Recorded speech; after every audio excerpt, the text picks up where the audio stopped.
So less than a year before new tax rules kick in, Treasury is targeting pensions, and the bill for retirees here could be brutal.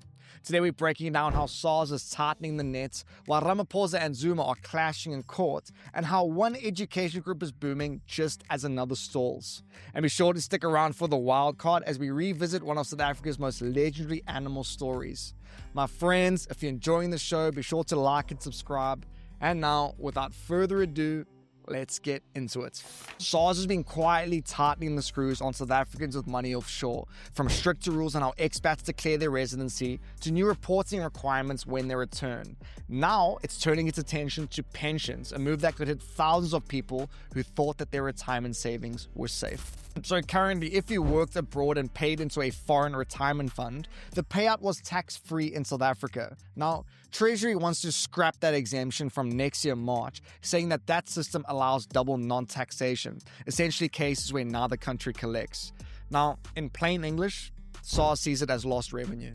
For retirees, though, that change could be brutal. For example, a UK pension worth about 118 grand a month could suddenly attract a monthly tax bill of nearly 38 grand. Now, critics call it unfair double taxation since most of those pensions were built from after-tax earnings abroad. More importantly, though, they're one of a bigger cost here. Wealthy retirees and skilled expats may simply immigrate, draining South Africa of both capital and other tax income. The exact opposite of what Treasury is trying to achieve here. Now, you've probably already seen the headlines. Ramaphosa and Zuma face-to-face in court. Now, what's really going on here is a fight over the president's powers. If you recall, last month, Ramaphosa placed our police minister on special leave after claims that senior cops were working with gangs. Now, instead of firing him, Ramaphosa appointed law professor Feroz Kachalia as acting minister and then set up a commission of inquiry to investigate. So now what's happened here is that Zuma and his MK party says that this move breaks the constitution.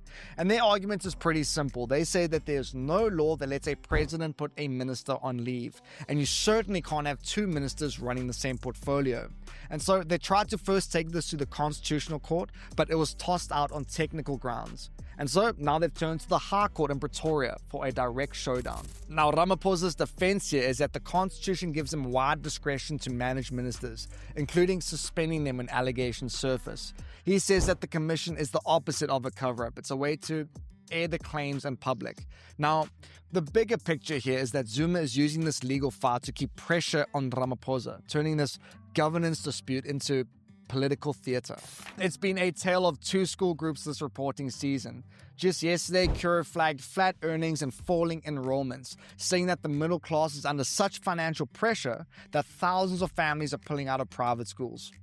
Today, though, ADvTECH just posted the opposite, double-digit growth across almost every major metric. So what's driving this? Firstly, geography. ADvTECH schools in the rest of Africa saw enrollment surge 40% year on year, with acquisitions in Ethiopia, Ghana, and Kenya adding further capacity. Second, diversification. Beyond schools, its tertiary brands, Varsity College, Rosebank, and Vega continue to grow, with distance learning giving it an additional leg up. Now, that spread here means that this group isn't just tied to one income bracket or one country's consumer cycle. And finally, execution matters. Management has kept margins rising through tighter fee collections, tech-driven learning tools, and selective campus expansion, from Ghana to a new mega campus in Sandton.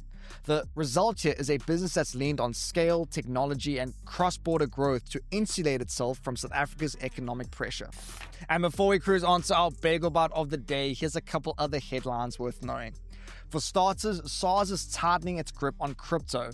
The agency has nearly doubled its enforcement staff, raised 2 billion rand in audits, and is also deploying AI to catch non-compliance, targeting millions of South Africans who haven't disclosed their holdings. Government is about to clamp down on e-hailing. Newly proposed laws will force Uber and Bolt drivers to carry operating licenses, fit panic buttons, and stick to set areas aimed at easing tensions with the taxi industry. And the Boks have faced a blow as new prop Asanati and Slabakanye tested positive for a banned substance in a random SAIDS check, and he will miss the New Zealand tour. Now, SA Rugby says that it was a prescribed non-performance enhancer. And on to our Bagel Bite of the day. This is a pretty easy one. Or is it? The question is, which African country has the most pyramids? Is it A, Egypt, B, Sudan, or C, Algeria? Bonus points if you can guess how many there roughly are. And on to our wildcard section. In 1928, a hippo left her river in Zululand and just kept going. For 3 years, she wandered more than 1,600 kilometers across South Africa, through towns, over golf courses, and even blocked trains as she walks along the tracks. People went on to name her Huberta, and soon she wasn't just an animal on the move, she was front page news. The crowds came out to watch her, school kids left her snacks, and the papers tracked her every stop like a royal tour. I mean, she got so popular that the Natal Provincial Council declared her royal game, which meant that she had official legal protection. And that's why her death in 1931 was such a scandal. 4 farmers near King Williamstown shot her anyway, and the national outrage was huge. They were dragged into court and fined, while Huberta's body was sent all the way to London for taxidermy before coming back to South Africa as a museum exhibit, and furthermore, a permanent part of our country's history. And as for that bagel bite, the answer is Sudan. While Egypt has around 120 pyramids, Sudan has more than 220, making it the true pyramid capital of Africa. Its largest at Meroe stands over 30 meters tall, just a fraction of Giza's size, but still in numbers, Sudan wins by a landslide. And my friends, that's it for today's show. Thanks so much for tuning in. I hope you guys have all had a really great start to the week. Be kind to one another, and I'll catch you all tomorrow for round 3. Cheers.